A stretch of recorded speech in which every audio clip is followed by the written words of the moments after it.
In this video you will learn how to verify your Cash App card for Apple Pay. Open the Cash App, launch the Cash App on your iPhone and make sure you're signed into your account. Go to the Cash Card tab, tap Cash Card or the card symbol at the bottom of your screen to access your Cash App card settings. Select Add to Apple Pay, tap on Add to Apple Pay and follow the on-screen instructions to start the verification process. Confirm your details. Review your card information and personal details to ensure everything matches your Apple ID account. Follow the Apple Pay verification steps. Apple Pay may prompt you to verify via SMS, email or in-app confirmation. Complete one of these methods that is provided.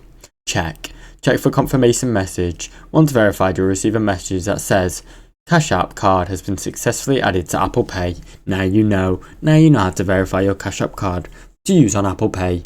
Thanks for watching. Don't forget to like and subscribe.